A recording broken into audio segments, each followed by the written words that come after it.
दोस्तों नमस्कार। दोस्तों, शेयर बाजार मतलब पैसे लगा करके पैसा बनाने की जगह। शेयर बाजार मतलब किसी कंपनी के शेयर में पैसे लगा करके मुनाफा कमाना। लेकिन कई बार निवेशक गलत फैसले लेकर के अपने हाथ जला बैठते हैं, उसके बाद शेयर बाजार से बाहर निकल जाते हैं और शेयर बाजार की शिकायत करते हैं कि वहाँ तो पैसा बनता ही नहीं है। लेकिन दोस्तों, मैं आपको बता दूं कि बहुत सारे निवेशक शेयर बाजार से पैसे बना रहे हैं। तो जिन निवेशकों को नुकसान होता है और वो बाहर निकल जाते हैं शेयर बाजार से, शेयर बाजार की शिकायत करते हुए, उन्हें मूल्यांकन करना चाहिए कि उनको नुकसान क्यों हुआ, क्या उन्होंने जो फैसला लिया वो गलत था, किस आधार पर फैसला लेकर के वो शेयर बाजार से बाहर निकले, या आखिर उन्होंने कौन सा ऐसा फैसला लिया जिससे उन्हें नुकसान उठाना पड़ा। तो बहुत सारे मुद्दे हैं जिस पर चर्चा करने की ज़रूरत है शेयर बाजार के संदर्भ में। तो दोस्तों, जैसे आप कोई सामान खरीदते हैं तो आप अपनी ज़रूरत के हिसाब से खरीदते हैं, आप अपनी जेब के हिसाब से खरीदते हैं, सामान की ब्रांड देखते हैं, बहुत सारी चीज़ें देखते हैं। उसके बाद आप खुद से फैसला लेते हैं कि आपको सामान खरीदना चाहिए या फिर नहीं खरीदना चाहिए। उसी तरह से अगर आप कोई बिजनेस करते हैं तो आप अपने हिसाब से मुनाफा कमाते हैं। मान लीजिए कि आप आलू बेच रहे हैं, तो आपको लग रहा है कि अभी जितना मुनाफा कमा रहे हैं आगे आने वाले दिनों में ज़्यादा मुनाफा की उम्मीद नहीं है, तो आप उस रेट पर आलू बेच देते हैं और मुनाफा कमा करके बाहर निकल जाते हैं।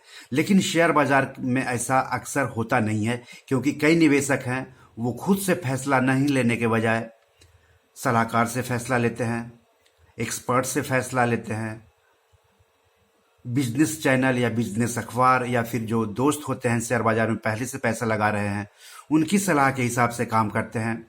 और उनकी सलाह भी पूरी तरह से नहीं मानते हैं, बल्कि आधी सलाह मानते हैं, आधी सलाह नहीं मानते हैं। तो आगे चल करके उन्हें नुकसान उठाना पड़ता है। उन्हें कब शेयर मार्केट में निवेश करना है, कब शेयर मार्केट से बाहर निकलना है, ये हर निवेशक को जानना जरूरी होता है। शेयर बाजार में सिर्फ शेयर खरीदने से ही फायदा नहीं होता है, बल्कि सही समय पर सही मुनाफा कमा करके उसे बेचने भी आना चाहिए शेयर बाजार के निवेशकों को, नहीं तो अक्सर नुकसान होता है। तो बहुत सारे जो निवेशक हैं वो समय पर सही फैसला नहीं ले पाते हैं, खास करके जब उन्हें मुनाफा कमाने का मौका मिलता है तो वो और मुनाफे के चक्कर में नुकसान कर बैठते हैं। अभी जो हालात है, कोरोना वायरस का जो आतंक बढ़ते जा रहा है, लॉकडाउन की अवधि लगातार बढ़ रही है, इकोनॉमी को लेकर के अच्छी खबरें नहीं आ रही है, मंदी की आशंका जताई जा रही है, अंतर्राष्ट्रीय बाजार में, अंतर्राष्ट्रीय पटल पर चीन अमेरिका के बीच तनाव है, एशिया महाद्वीप में भी तनाव की खबरें आ रही है। तो कई ऐसे फैक्टर्स हैं जो आने वाले दिनों में शेयर बाजार पर निगेटिव असर डाल सकते हैं और शेयर बाजार में फिर से गिरावट आ सकती है, जैसे कि मार्च में गिरावट आई थी। तो मैं बात कर रहा था कि सही फैसला शेयर बाजार में लेना भी आपको नुकसान से बचाता है। तो सही समय पर सही फैसला ले। जैसे कि अभी कई जो शेयर हैं वो 24 मार्च में जो 52 हफ्ते की गिरावट आई थी सेंसेक्स की, उसके बाद से काफ़ी ऊपर चल रहे हैं, उसकी कीमत काफ़ी ऊपर चल रही है। तो बहुत सारे लोग ऐसे में मुनाफा कमा सकते हैं शेयर को बेच करके, जो लोग 24 मार्च को खरीदे थे या फिर गिरावट में जो लोग शेयर खरीदे थे। जैसे सेंसेक्स की ही बात कर लेते हैं, तो 24 मार्च की जो 52 हफ्ते की गिरावट थी, उसके बाद से 12 जून तक करीब करीब 32% मजबूत हो चुका है। इस दौरान बीएसई मिड कैप इंडेक्स 31% की तेजी दिखाई है। बीएसई स्मॉल कैप्स इंडेक्स 37% की तेजी पर चल रहा है। अब हम कुछ खास शेयरों की बात कर लेते हैं जो कि अच्छा खासा बढ़ा है, और इस दौरान अगर निवेशक चाहें तो मुनाफा कमा करके उन शेयरों को बेच करके बाहर निकल सकते हैं। जैसे वोडाफोन आइडिया का शेयर 24 मार्च से लेकर के अभी तक, 24 मार्च को ₹3.36 प्रति शेयर थी इसकी कीमत, वहीं 12 जून को इसकी कीमत बढ़ करके हो गई ₹9.25, यानी 2.5 गुना से ज़्यादा की तेजी। तो एक अच्छा मौका हो सकता है बेच करके कमाने का। लेकिन कई लोगों को अभी भी उम्मीद है कि आने वाले दिनों में इसमें और तेजी आ सकती है, तो वो लोग और तेजी का इंतजार कर रहे हैं और ऐसे में ही कई लोगों को नुकसान भी हो सकता है। दूसरा है बिरला टायर्स।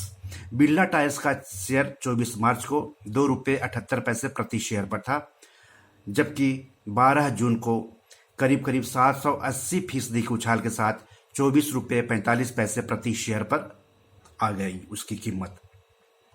तो जिन लोगों ने 24 मार्च की गिरावट में ₹1.25 लाख लगाया था, कुछ ही हफ्तों में वो 1.25 लाख 10 लाख रुपये हो गए हैं। तो जो लोग पैसे लगाए हैं वो बाहर निकल सकते हैं, उनके पास मौका है, बस उन्हें सही फैसला लेना है। अब आलोक इंडस्ट्रीज है, 24 मार्च से लेकर के 12 जून के बीच 413% चढ़ा है। अल्केमिस्ट 667% चढ़ा है। एडुकॉम सॉल्यूशंस 532% चढ़ा है। ऑप्टो सर्किट 495% चढ़ा है। विकास इकोटेक 361% चढ़ा है। रुचि इंफ्रास्ट्रक्चर 284% तक चढ़ा है। ऊर्जा गोपाल 273% तक चढ़ा है। तो दोस्तों, सवाल है कि कितना मुनाफा आपको कमाना है, ये आपको सोचना है। ये कोई एक्सपर्ट नहीं बताएगा कि आपको कितना मुनाफा कमाना है। जैसे अगर हम एफडी की रेट को आधार मान ले या फिर बेंचमार्क मान ले, तो करीब करीब सारे बैंक 6 से 7% तक एक साल का ब्याज दे रहे हैं एफडी का। तो अगर आपको 50 दिनों में ही आपको 600%, 700%, 300% किसी शेयर में मुनाफा हो रहा है, तो फिर मुझे नहीं लगता है कि उसमें और बने रहने से आगे आने वाले दिनों में फायदा हो सकता है। तो यहाँ पर एक अच्छा मौका है कि आप सही फैसला लेकर के शेयरों को बेच दें और अच्छा खासा मुनाफा कमा के बाहर निकल जाए। अगर ये नहीं करना चाहते हैं तो जितना मूल पैसा आपने लगाया है, प्रिंसिपल अमाउंट जो लगा हुआ है, जहां पर आपको फायदा दिख रहा है जिन शेयरों में, तो आप प्रिंसिपल अमाउंट निकाल लें उन शेयरों से और प्रिंसिपल अमाउंट को निकाल करके उसका एफडी कर दें। बाकी जो आपने शेयर से कमाए हैं या शेयर बाजार से कमाए हैं, उसको आप शेयर बाजार में ही रहने दीजिए और फिर उससे और पैसे बनाइए। तो जो आपका प्रिंसिपल अमाउंट है, जो मूल राशि आपकी लगी हुई है शेयर बाजार में, वो कम से कम आपका सेफ हो जाएगा। तो दोस्तों, शेयर बाजार में सिर्फ शेयर खरीदना ही काफ़ी नहीं होता है, बल्कि सही समय पर शेयर बेच करके मुनाफा कमाने की भी कला लोगों को आनी चाहिए। और हमेशा सलाहकार या एक्सपर्ट की राय के चक्कर में मत रहें, अपने दोस्तों की राय के चक्कर में मत रहें। थोड़ी बहुत जानकारी भी इकट्ठा करें कि जो शेयर आप खरीदे हैं वो शेयर आगे आने वाले दिनों में कैसा परफॉर्मेंस करेगा, शेयर बाजार आने वाले दिनों में कैसा परफॉर्मेंस करेगा। और चूंकि शेयर बाजार की बात कर रहे हैं तो पूरी तरह से इकोनॉमी पर निर्भर है, सरकार के फैसले पर निर्भर है, अंतर्राष्ट्रीय जगत में क्या हो रहा है उस पर निर्भर है। तो आपको इकोनॉमी की चाल भी देखनी है कि आने वाले दिनों में इकोनॉमी की चाल कैसी रह सकती है, एक्सपर्ट क्या बोल रहे हैं इकोनॉमी की चाल को लेकर के। तो इन सब बातों पर आपको नजर रखनी चाहिए और तब शेयर बाजार को बेचिए या शेयर बाजार में बने रहिए या फिर लंबे समय तक शेयर बाजार में टिके रहिए। ये आप खुद इसका फैसला कीजिए, न कि किसी एक्सपर्ट की सलाह का इंतजार कीजिए। तो आज इतना ही। नमस्कार।